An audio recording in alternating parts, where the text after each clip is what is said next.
There, it's going. Yeah. How do we guys. start? Welcome. Welcome to the Let's try it again. Hey guys.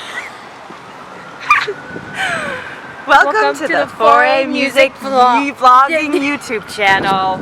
Let's keep it. We're gonna go get coffee and bagels. so.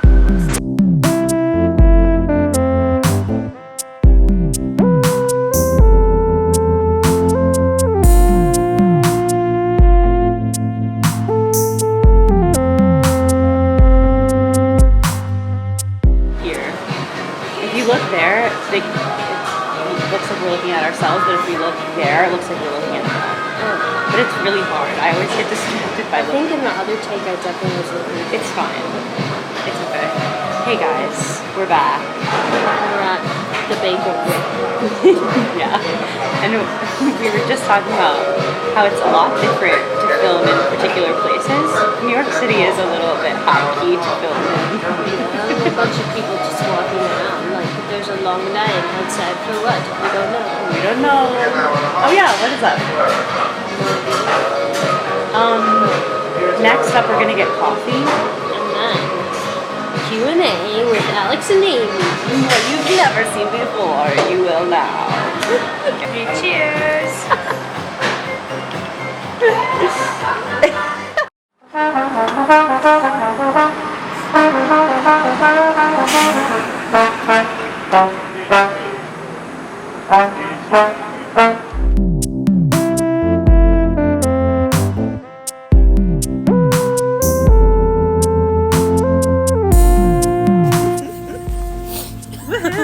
We're here. We got our coffees. Yes. I got the O Van O. And I've got blank. Good. Cheers. Oh. No! Cheers. So, Amy, what's the last song you listened to on repeat? Well, that would be 23 by Lawrence. I listen to a lot of music in the car when I drive. Mm-hmm. And I just repeat it over and over again, really. That's a good song. You have been listening to that for a while. I love it. It's just good. And I'm 23. Soon to be 24. So. Oh, wanna pick too far. La la la la la la la la la la la. Oh, this is an interesting one. How do you know when a song is truly finished? I don't know. I think when you play it with other people and it feels like it's kind of done. Mm-hmm. Sometimes you play it with other people and they give you feedback, or you're like, oh dang, I wanted that section to be a little longer. I think I recently did something with my friend, and I think he felt like some of the songs were finished, but then we added backgrounds, or we repeated a section a few times. It's just so when you play it with someone or a group of people and you feel like, oh yeah, I think I did this pretty well. I get that. Because it's received by who's playing it with you. How do you handle creative block when it comes to writing lyrics? Oh God. Well, I've always thought it was interesting that sometimes I write half songs and then I can't seem to get the other half done. A lot of times I have to rely more on tenacity than the creative spark for the second half of stuff. Mm-hmm. Last time I wrote a song, the most recent time, I just was I don't have a good bridge, so I did other things. But I kept thinking about it. I'm I want to come up with a bridge, and then really I was doing something different. What is the word? Washing dishes or taking a walk. One of those things where your brain can... Yeah, maybe so. Or autopilot. That. And I came up with something. Yeah. But I had to be near my keyboard so I could go back and finish it. Yeah. I know you're talking about lyrics, but usually those are together for me. I feel that. The song and the lyrics. People say, when you're sitting on the toilet, that's when, your best ideas come. So... That's how it feels when I'm not trying. Because if I sit there, it's not... Have you seen that one video, sitting on a toilet? Sitting on a toilet. No. Sitting on a toilet. Now flush.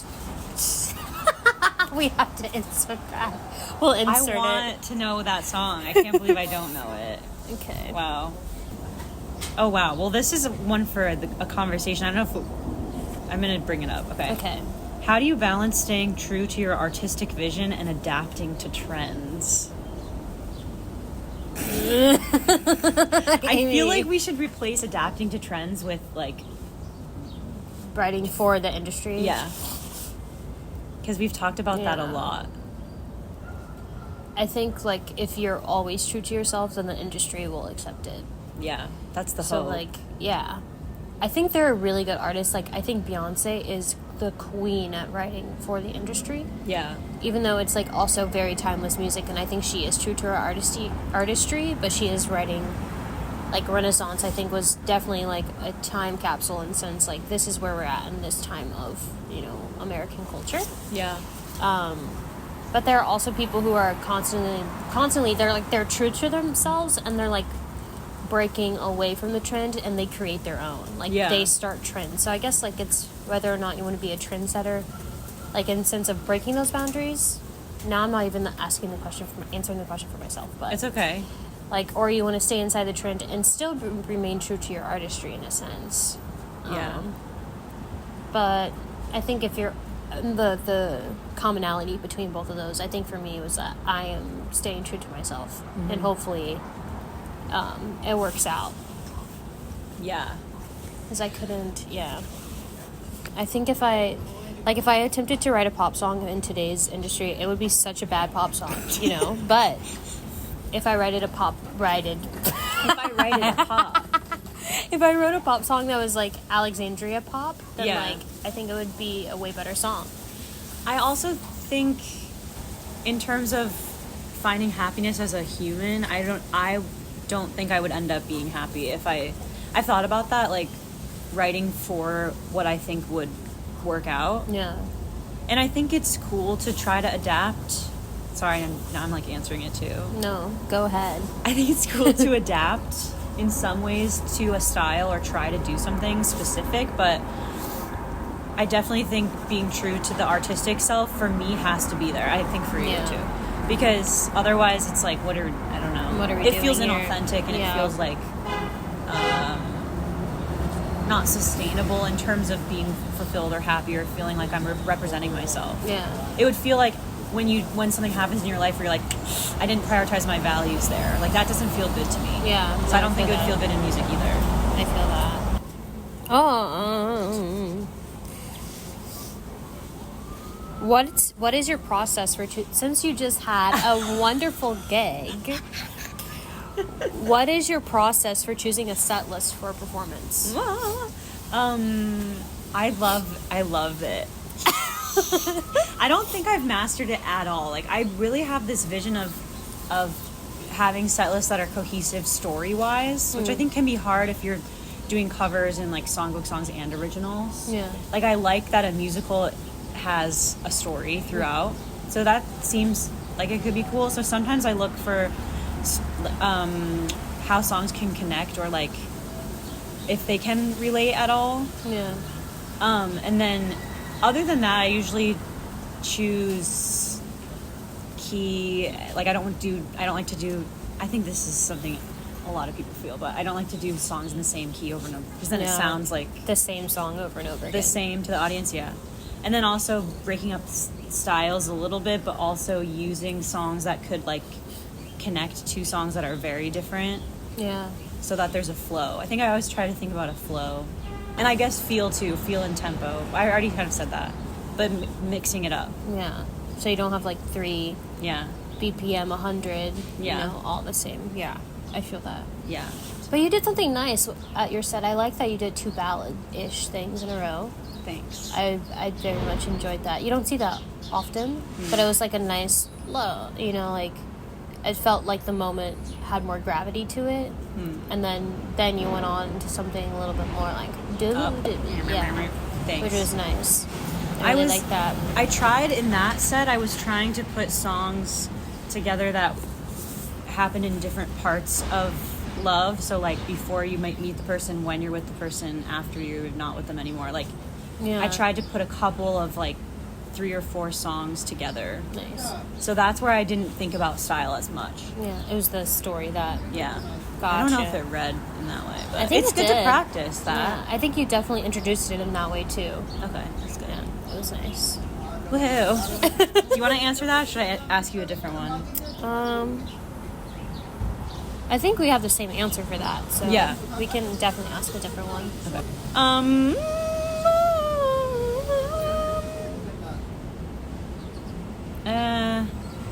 This question says, what's the most underrated instrument in your opinion, but what's the most underrated aspect of music in your opinion?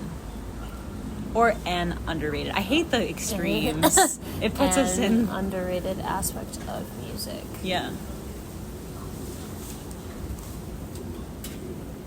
I think it's omnipotence.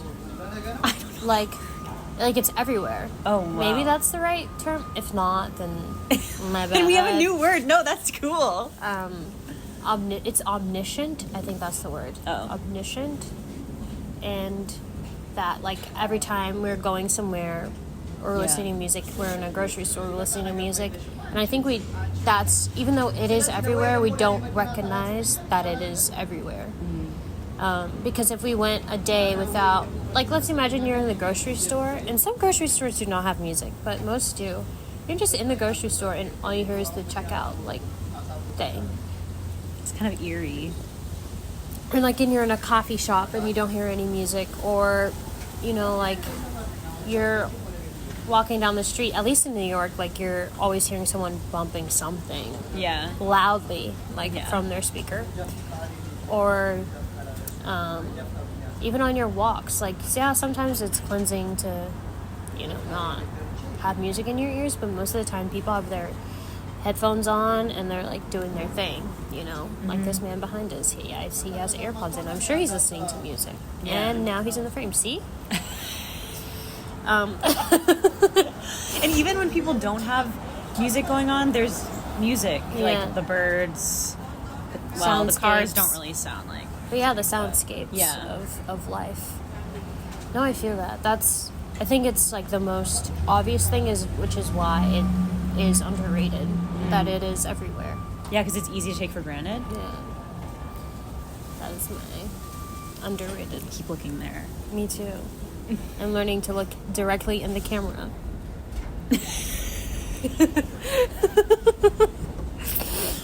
All right, let's see.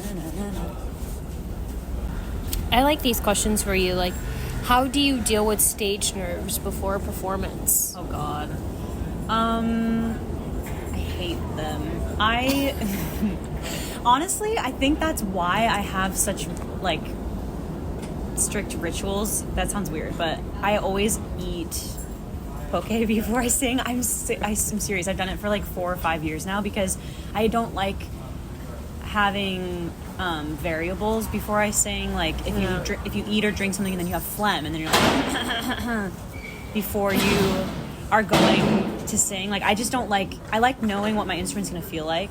So I think I always try to do the same water, not the same, but I always try to drink water ahead of time and eat something I know that's not gonna, like, mess with me. I like wearing something that makes me really comfortable. Like, the less I have to worry about, the better. I feel that. So I think those are ways I deal with it because I'm much less nervous if I do those things. Yeah.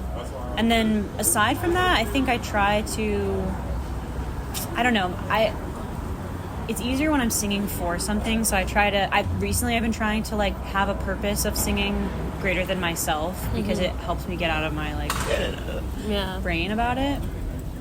And then I guess physically sometimes it's just waiting to get through the first song. Because I think the more you do it, the easier it is. That's my experience. Like, I feel less nervous these days than I did years ago. Yeah. But it also depends, because I think if you're singing for people you know really well, that can be nerve-wracking, or a lot of people, that can be nerve-wracking. Like, I'm sure when things are unfamiliar, I think it can be more nerve-wracking. Yeah. No, I feel that. It's like singing. I think we experienced that in undergrad, like singing for a bunch of people that do the same thing you do and know exactly how you feel, versus, like, doing it for people who almost know nothing about what you're doing. Yeah. And, like, it's still the same. You're performing for people, but It's a way different audience. Yeah. And I think we went to the same program for undergrad. I think for me, we were singing a lot in front of people there. Like every day in rehearsals, and then we performed at least twice a week. Yeah. Kind of, like yeah. when you include studio classes or like ensembles, it became not a thing to like be in front of people and doing stuff in front of people and making mistakes in front of people. Like I think honestly, like school really helped me with nerves. Yeah, I feel that. Yeah, I used to get really, really nervous before playing flute specifically. Like, I feel you on the attending salary though. Like 3 years from now, we'll have a lot more of than we can have this year. anyways, I used to get really nervous on flute, and my mouth would get so dry. It's so dry. Like, and I was like, really, mouth? Like, right now, you always want to get dry. Even like 2 minutes before, I'm like, oh yeah, and then like right before I get on, it's so dry. Nowadays, like I get as nervous, but it used to be really bad. Like I used to have to chamomile like helps with having like some type of salivation. So I used to have my ritual of like having a ginger chew and then like having a chamomile and then having water on stage. Yeah. Just so I knew that when I went on stage, my mouth would not be dry. I think that's important because I guess when it's physical, it can be really hard to get rid of. I think unless you do things like that to actively combat whatever's happening. Yeah. Dun, dun, dun, dun, dun, dun, dun. Last question. Alrighty. What is what is one of your favorite music related memories from childhood? Mine is probably anytime I was like on the porch with family and friends. We did a lot of circle music when I was a kid. So I just have memories sitting on the porch and singing. Everybody has like a guitar or like some sort of ukulele or like a little drum.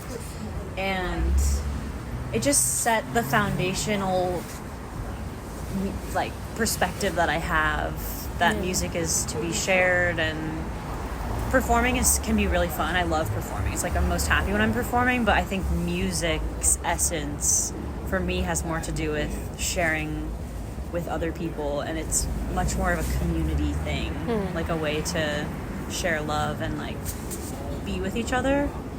I like when music is that. Yeah. What about you?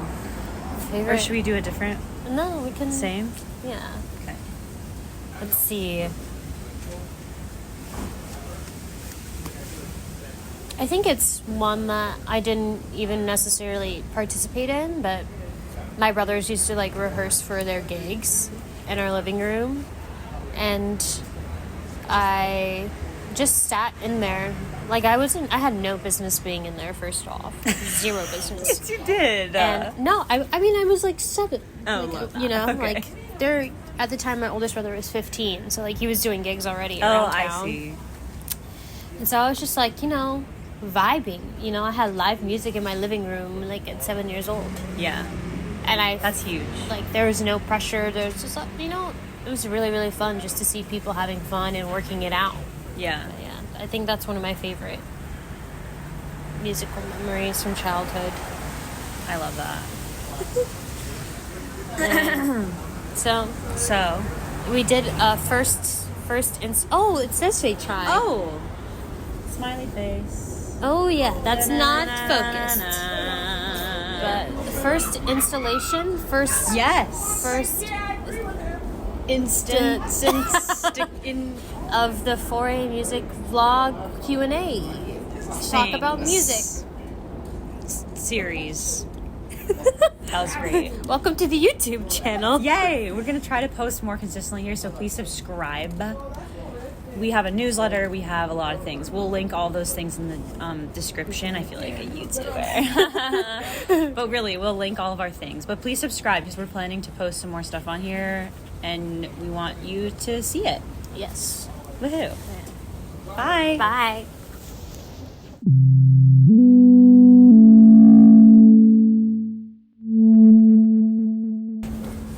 That was great. That was great. We did it. We did it.